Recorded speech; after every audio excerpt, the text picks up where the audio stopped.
And Candace Lavender of Read and Write Kalamazoo speaks to the power of supporting youth by giving them a voice to express themselves.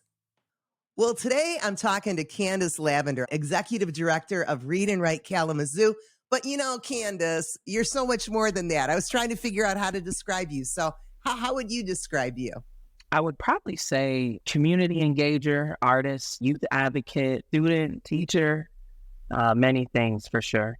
And being the Executive Director of Read and Write Kalamazoo, how do those two things go together? Wow, I think the beautiful part about the work at Read and Write Kalamazoo or ROC, we kind of move outside of the academic lens of reading and writing. So when we think of reading and writing, most of us go back to school and think of the books and the text and not being really enthusiastic about it.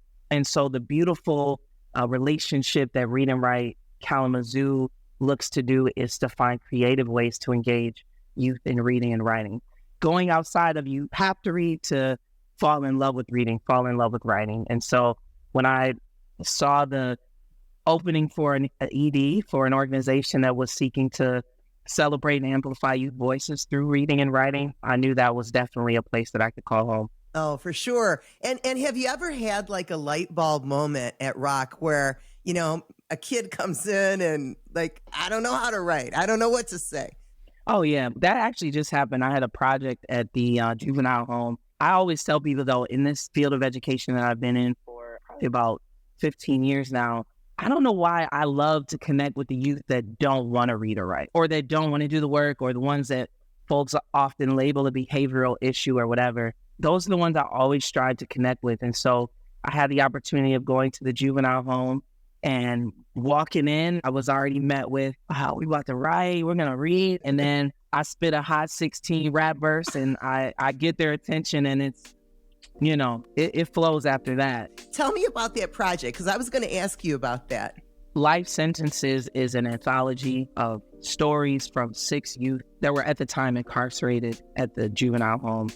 And that's exactly what it is. It's just their life in sentences. But I think one of the most impactful moments, and I actually, when I delivered the books to the young men, I just left the space crying just because of feeling their emotions all in one was very challenging for me. The passion that keeps you in this work, some of that ebb and flow is really feeling hopeless, feeling like, how can we help everyone? How can we support everyone? How can we make sure everyone has what they need? And sometimes it feels impossible. It can feel like a life sentence that no matter how hard we try, no matter how much love we give, no matter how, there's still these moments, these wounds that seem to be uncurable. And so I think the greatest gift that I can give is this space to write it down. Like, at the very least, you will be able to know what it feels like to tell someone your story and feel empowered. When I came back and I said, I shared this on my Facebook, and look how much love y'all got. Look how much love is out there for you. Life Sentences was transformative for me in recognizing the ways that Read and Write Kalamazoo can show up for young people. It must be pretty cool, too, because you're also a mom, for your son to have like a hip hop mom. Yeah, so my partner, her biological children, but definitely my loves for sure. So one is a DJ, and that has definitely been such a joy to see him evolve, because it started, again, as just an interest. But as I tell parents, community members, when a youth comes to you with an interest, I feel it's our duty to pour into them, because they don't know that this interest could be a career, could be an opportunity to change the community, the world, you know what I mean? And so so many doors have been opened for him just from that one passion, and being able to be a part of this stage of his life is no different than what I've done for the last 20 years with youth. There's many youth in the community that call me mom that have always found safety, I guess, with me. And I think it's just out of my desire to have had that when I was their age, being what we wish we had when we were children. So we are in time, we must remind of the divine, because eventually it will only be memories inside our minds. So let us hold on. Yeah. until we gone. You're going to be performing at Art on the Mall. You've done it before, but what's that like? Like looking out from the stage, you know, doing your thing up there and seeing people responding to it.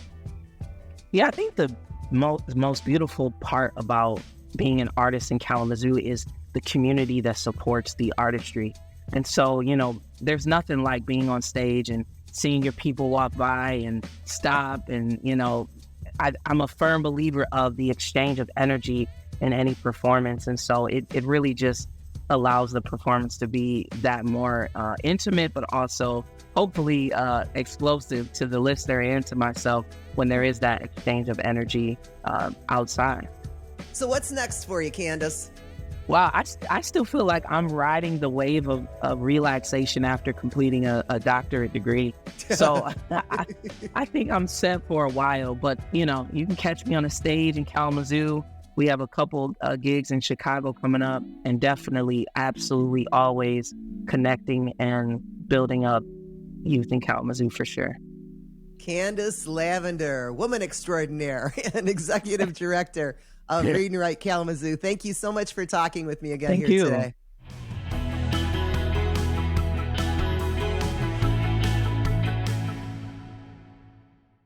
Support for Kalamazoo Lively Arts is provided by the Irving S. Gilmore Foundation, helping to build and enrich the cultural life of Greater Kalamazoo.